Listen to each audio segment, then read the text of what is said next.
The question before the chair is that the bill be now read a second time, and I give the call to member for Goldstein.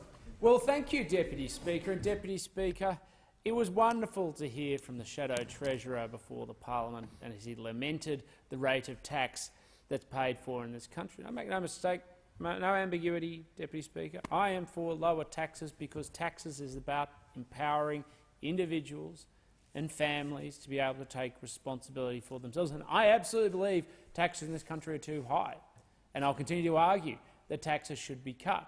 It's one of the reasons why we went to the last election opposing Labor's plan for nearly $400 billion more of taxes.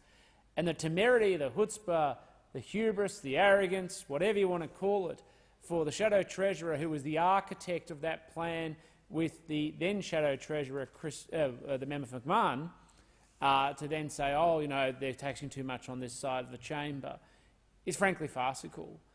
When you propose $400 billion of more taxes on the Australian people, the Australian community, Australian jobs, Australian workers, Australian small businesses, mums and dads all around the country, as Labor did before the last election, and let's face it, whether honestly or secretively before the next election will do the same, to come into this chamber and argue against this government who has consistently said where there are taxes and we can cut them, we will, including in this bill, the low and middle income tax offset, about restructuring the entire base of the tax system and flattening out income tax, is frankly absurd. We stand for lower taxes as a party, as a movement, and as a principle. And we do so, as I said before, not because we can have an argument about GDP to tax ratio, that's very important. It's because it's actually about power. The foundational difference that sits between the different worldviews that sit in this chamber on that side versus this side of the chamber is people on this side of the chamber see the nation governed from the citizen, the family and the community up. We want to empower individuals, families and communities. The Labor Party has a different vision for the country, and they're entitled to it. It's part of the great contest of ideas, one I believe we should have, and all policy should anchor from that basic proposition. They want to empower Canberra, capitals, unions, increasingly organised capital through superannuation funds that they have influence over, so they can run a corporatist state, so they can run the nation in the hands of the few with the claim of benefits for the many. But we know, of course, the more you have a concentration of economic, political and social power and cultural power, the more it favours those who dictate and wield it. It's just that they think that should be them. So we're proud of our achievement on taxes, but I absolutely agree there's more to do. And that's in part what this bill is about. It's about saying, hey, we're going to give a tax offset to low and middle income earners. Why? Because we want them to be able to be the masters of their own destiny, choose their future and be empowered as much as possible. And I'd hope there's more to come, much more to come, because the more power that's in the hip pocket of Australians, the more we're empowering them to make choices about their own lives, rather than having it imposed or dictated to them by bureaucrats or politicians based in this chamber. It's quite a good thing, really, when you think about it. And I hope you do, Deputy Speaker, although I suspect you have been for a very long period of time throughout your long and distinguished service in this chamber. So that's at the core of what this bill is trying to achieve and will achieve.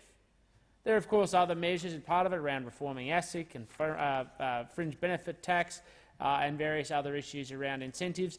But one of the critical things that's also in this bill is that we're supporting Australians through all stages of their life. As Speaker, Deputy Speaker, you'll be well aware, one of the big concerns I have is around making sure Australians have proper housing so that they're able to have the security that they need and opportunity they need throughout their working life and their retirement. But one of the great challenges in housing, and there are many in this nation at the moment, particularly for young Australians being able to buy their first home, is making sure there's available supply in the marketplace. But of course, a critical part of that conversation is people having housing supply that reflects their stages of life. And the reality is a lot of housing stock has traditionally been built, targeted specifically at people during a particular stage of their life, often where there are multiple inhabitants because they're having children with their spouse while they raise their family. But of course, people don't always need 3, 4, 5-bedroom homes. Lots of people just need a 1-bedroom apartment or a 2-bedroom apartment. And of course, that's often the property that people purchase when they're youngest, and then they graduate up as they need it, and then they might sell it and shift towards, or revert, shall I say, back to having smaller accommodation as they downsize. And as you may recall, Deputy Speaker, there are incentives in the budget to encourage people to downsize, to open up that housing stock for the next generation as they have children. But of course, there can also be circumstances where people decide they need to downsize further from perhaps a small unit or an apartment, because they may become increasingly dependent on their family for care, because of their economic circumstances. It might be tragically because they lose their spouse. And so they turn, of course, to things like granny flats, as we colloquially refer to them, but dwellings often co-located with their families, so they can have economic and financial security as well as household security and mutual care and support from those they love and care about. But currently there's a CGT arrangement on granny flats which is discouraging the co-location of flats on existing properties, which could actually help bring families together. So we're reforming that to encourage Australians to be able to care and love for each other through mutual cohabitation on a single site. This is very important because it actually will, again, free up the opportunity for people to move through the different stages of their life based on their accommodation and their accommodation arrangements. But we also want to make sure that young Australians are in the best position to be able to purchase their own home. And that's why freeing up capital is so important. The reality is there are lots of factors that drive house prices in this country: availability, supply, interest rates, planning and zoning regulation. The Reserve Bank of Australia has identified that up to a third of the cost of an apartment in Sydney comes just from planning and zoning regulation alone.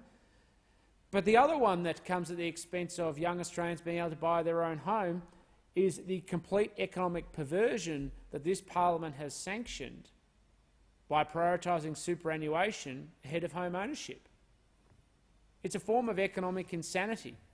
Up until 1992, it was entirely logical, literally for the whole of human history up until 1992, that people saved for a deposit to purchase a home, to buy their own home. They started paying down their mortgage and build up other assets so that they could then save for their retirement.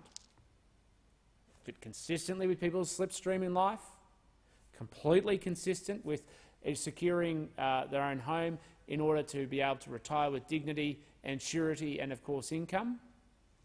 Completely consistent with the ambitions of the benefits that people can enjoy throughout their working life and their retirement. And then we've changed that. This parliament and previous parliaments have literally sanctioned a form of economic, social engineering to put super above homes or before homes. It's mad. And what's the consequence? Well, young Australians are in a lesser position to be able to buy their own home. Home ownership rates are declining for every single age group except for people over the age of 65 in the top economic quintile. The rich are getting richer, the asset rich are getting even richer. And who's paying the price? New migrants and young Australians. I think that's absurd. I want an Australia where everybody can realise their aspiration and their dreams. I want an Australia where everybody can move through the different stages of their life and the government is there to support them, not to deliberately and maliciously undermine them. I want an Australia where young Australians grow up with the ambition to be able to purchase their own home, to support them, their families, and provide them the foundation of their economic security in their working life and their retirement. As I said, the whole path of human history until 1992 was home first, super second.